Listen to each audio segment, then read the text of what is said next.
جیسا کہ ابھی ہم بات کر رہے ہیں کہ لوگوں کے اندر مشورے دینے کی اور بلا وجہ مشورے دینے کی، یعنی بغیر طلب کے، یعنی کوئی مشورہ مانگے نہ مانگے مشورے دینے کی عادت ہے. ایسا ہی ہے. اسی طرح تنقید کرنے کی بھی لوگوں کے اندر عادت ہے.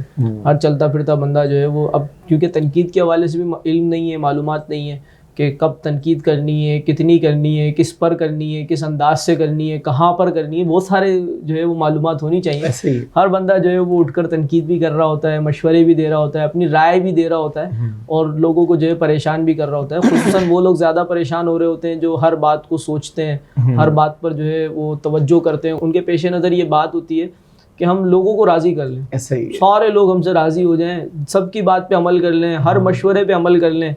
تو اب ہوتا یہی ہے کہ یہ لوگ بھی ذہنی دباؤ کا شکار ہو جاتے ہیں، اذیت کا شکار ہو جاتے ہیں، کیونکہ انسان کچھ بھی کر لے سب کو راضی کرنا ممکن نہیں ہے. صحیح بات. کیا فرماتے ہیں؟ بالکل ایسا ہی ہے. مجھے اس پر وہ ایک مشہور حکایت ہے وہ یاد آ رہی ہے اس حوالے سے، اور میرے خیال سے بڑی فٹ ہے. ایک باپ بیٹا وہ جا رہے ہوتے جنگل میں، ٹھیک ہے نا، اور ان کے ساتھ ایک گدھا بھی ہوتا ہے. صحیح. اچھا، باپ یہ سوچتا ہے کہ میرا چھوٹا بیٹا ہے تو میں اسے گدھے پر سوار کر لیتا ہوں تو اچھا ہو جائے گا. تھوڑا سا آگے چلتے ہیں تو کسی نے دیکھ کر کہا کتنا نافرمان بیٹا ہے کہ باپ جو ہے وہ پیدل چل رہا ہے اور یہ گدھے پر سواری کر رہا ہے، مزے لے رہا ہے. تو اب جب ان دونوں نے یہ سنا تو بیٹا جو ہے وہ سواری سے اتر گیا اور اس نے سوچا کہ چلو میں اپنے والد صاحب کو بٹھا دوں. تھوڑے آگے جاتے تو پھر کسی نے تبصرہ کیا اور کہا کہ یہ کیسا باپ ہے جو اپنے بیٹے کو پیدل چلا رہا ہے اور خود اوپر بیٹھا ہوا ہے. ٹھیک ہے نا، ظالم باپ ہے. اب ان دونوں نے سوچا کہ یار چلو اگر ایسا معاملہ ہے کہ لوگ جو ہے اس کو فیل کر رہے ہیں تو وہ بھی اتر کر نیچے آ گئے اور اب یہ پیدل چلنے لگے. اب یہ گدھا بھی فارغ اور یہ دونوں بھی جو ہے وہ ساتھ ساتھ چل رہے، پیدل چل رہے. اچھا، پھر کیا ہوا کہ ایک شخص نے تبصرہ کیا کہ یہ کتنے بیوقوف لوگ ہیں کہ گدھا مطلب سواری ساتھ موجود ہے اور یہ سوار ہو نہیں رہے، پیدل چل رہے، عجیب آدمی ہے. اچھا، انہوں نے کہا کہ یار یہ بات بالکل ٹھیک ہے کہ واقعی میں سواری ہمارے پاس موجود ہے، ہم دونوں پیدل چل رہے تو بہت اچھا ہوگا کہ ہم دونوں سوار ہو جائے. اچھا، اب پھر آگے چلے تو کسی تبصرہ کرنے والے نے کہا کہ کیسے ظالم لوگ ہیں، ایک گدھے پر دو آدمی بیٹھے ہوئے ہیں. ٹھیک ہے نا. اب انہوں نے کہا اوہو یار واقعی میں گدھا بیچارہ ایک ہے اور اتنی دیر سے ہم چل بھی رہے ہیں اور ہم دونوں اس کے اوپر سوار ہیں، تو یہ میرے خیال سے ٹھیک نہیں ہے. اور وہ دونوں بھی اتر گئے. اب سارے آپشن جو ہے وہ انہوں نے اختیار کر لیے. باپ بیٹا پہلے الگ الگ بھی بیٹھ گئے، پیدل بھی چل لیے اور دونوں ایک ساتھ سوار بھی ہو گئے. اب انہوں نے یہ طے کیا کہ ہم گدھے کو اپنے اوپر اٹھا لیتے ہیں.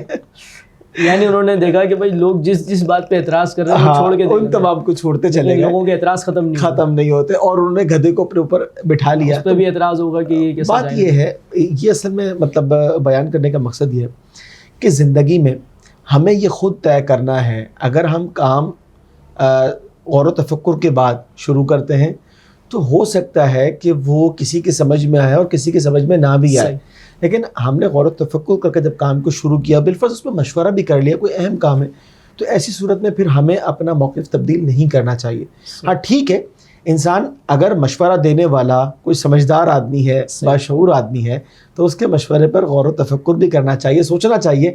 بہتری لا سکیں تو بہت اچھا، لیکن اگر بہتری نہ لا سکیں تو صرف یہ سوچ کر کہ شاید ہم نے غلط فیصلہ کیا تو لوگوں کے تبصروں سے جو ہے متاثر ہو کے اپنے کام کو چھوڑ دینا. بالکل ایسا ہی ہے. تو یہ جو توہم پرستی ہے، وہم کا شکار ہو جانا، ہو سکتا ہے غلط کیا ہو سکتا ہے کہ وہ ٹھیک کہہ رہا ہو.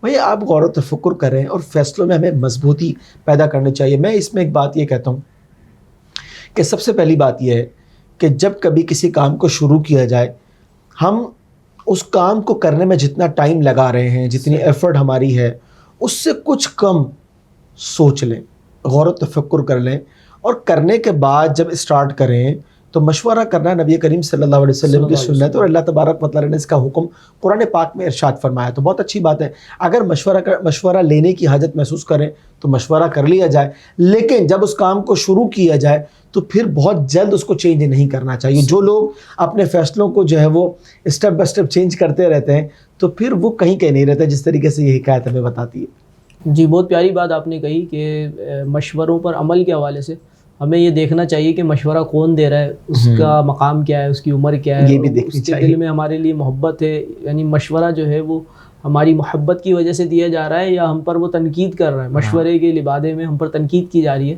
تو اس چیز کو دیکھنا چاہیے. بعض لوگ یہ چاہتے ہیں کہ ہر مشورے پہ عمل کر لیں, تو وہ اپنے راستے سے پھر بھٹک جاتے ہیں, جیسا کہ آپ نے کہا بالکل کہ کوئی بھی انہیں کچھ مشورہ دے دیتا ہے تو وہ جو کام ایک عرصے سے کر رہے ہوتے ہیں اسے چھوڑ کر پھر دوسرے راستے پہ آ جاتے ہیں, کچھ عرصہ اس پر چلتے ہیں تو پھر کوئی اور مشورہ آ جاتا ہے تو اس راستے پر آ جاتے ہیں. تو بہت اچھی بات آپ نے کہی کہ ہر مشورے پر عمل جو ہے وہ ممکن نہیں ہوتا. صحیح بات.